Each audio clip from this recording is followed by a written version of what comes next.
It makes me feel dirty. And Vine doesn't realize it. And even if she did, she wouldn't care. She doesn't seem to care about anything aside from getting attention. That's really all I'm here for. To be a prop she uses to give herself more attention. I guess that doesn't make me much better than her when you think about it. That's why I asked. Why would anyone want to be friends with some pony like her? Or me? You sound just like me, you know. Yeah. Sure. No, really. I know how Vinyl can seem sometimes. Would you like to hear a story? Fine. Well, Vinyl and I were friends growing up, that's true. But I wasn't so much her best friend as I was her only friend. She didn't have any other friends?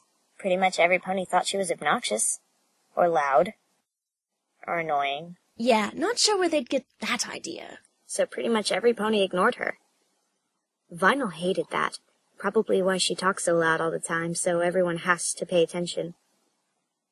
And even though we were friends, sometimes even I really hated her. Really? She loved to pick on me. Called me Spitshine, Spittoon, Spit Swapper, mostly spit puns. She wasn't that original. I actually thought she didn't like me for a long time, even though I hung out with her and everything. So... Well, eventually I had to leave for flight school. We were both still pretty young at the time. Neither one of us had our cutie marks. When I told Vinyl I was moving, she didn't say anything. She acted like it didn't bother her at all. Tried to play it cool, I guess. So I ended up going to Cloudsdale to learn to fly. After I was there for a couple months, I got a letter from my parents saying Vinyl was in the hospital. I immediately freaked out and flew home. Why was she in the hospital? That's exactly what I wanted to know. When I got there, I found out that she'd broken her leg. I went right to her room and asked her what had happened. Apparently she'd fallen out of a tree. She'd climbed it, built some little wings for her hooves out of cardboard, and jumped out of it. She was trying to fly. So I said, Vinyl, that is without a doubt the stupidest thing I have ever heard. Why would you do something like that? She said I wanted to go to flight school. You have to fly to go to flight school, as if it was just common sense or something. When I asked her why she wanted to go there, she was quiet for a minute. That was the first, by the way, seeing her quiet about anything. And she just looked up and said, I wanted to see you again. She said that? Yep. Evidently, all she had done while I was gone was figure out ways to come see me. I didn't know what to say to that. After that, I always wrote to her and visited when I could, but with my job, we still hardly see each other. To be honest, I was kind of glad when I heard you two on the radio. I figured Vinyl had found someone else she could actually be herself around. I never knew any of that. I'm not surprised. Vinyl doesn't talk about her feelings much, but she has them. She'll act like nothing bothers her, laugh and make fun of you. But she'll also never tell you a lie. She'll never cross the line once it's been drawn, and she'll never, ever let you down when you really need her. Sorry, I'm rambling a lot today, I guess. Did I at least answer your question? Yeah. Yes.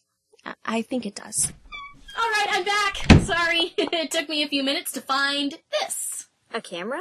Yep, just got it yesterday. For free, too.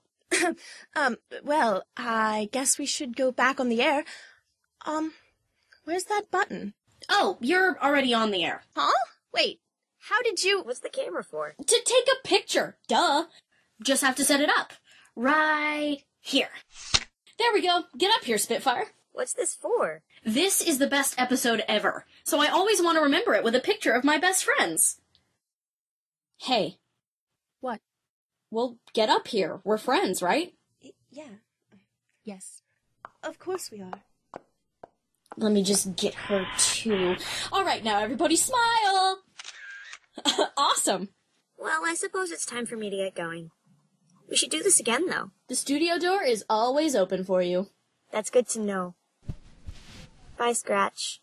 Till next time. Well, I thought that was a pretty good interview, don't you think? Something wrong? You knew we were on the air already. Yeah. Turns out some pony actually left the radio on downstairs. You heard everything, didn't you? Yeah. Guess I did. Listen, You're wrong, you know. Huh? You said no pony cares what you have to say. That's not true. It's a pretty dumb thing to say. 'Cause I can tell you, at least one pony does. So, what are you doing after the show? I don't know. You want to go get something to eat after this? Yeah, I'd like that. Whoa! Sorry about that, folks. Things got sappy there for a second. That's no way to end a show. These things always have to go out on a big laugh. Wait, I know!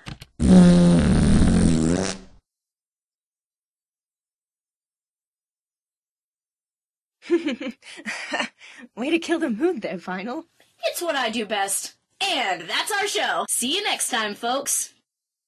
Spitfire remained a loyal friend of the show well into present day, returning to the show frequently enough to nearly be considered a regular character. After the airing of this episode, fan letters flooded K-Cult in droves. Almost all of them were addressed to Octavia, and almost all of them assured Octavia that they, in fact, also cared what she had to say. Octavia never threw these letters away, and many of them still decorate the studio walls. Vinyl Scratch said in a later interview on Late Night with Lyra and Bon Bon that she had only had one and only one picture she felt important enough to frame, the very same photograph she took on that memorable episode. She said she keeps it on her desk at the studio so she can look at it every day.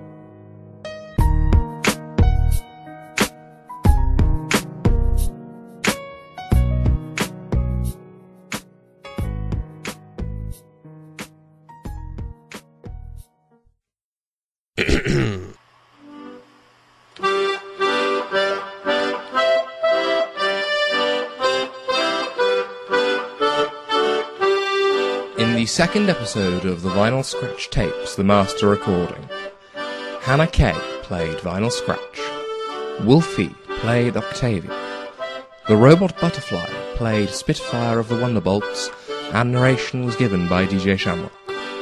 Special thanks go to Søren Flersheim, Soda, the robot Butterfly, and General Mumble. It was written by Corey W. Williams, and the production was directed, edited, and produced by Emerald Page, Wolfie, and the Jam Jar.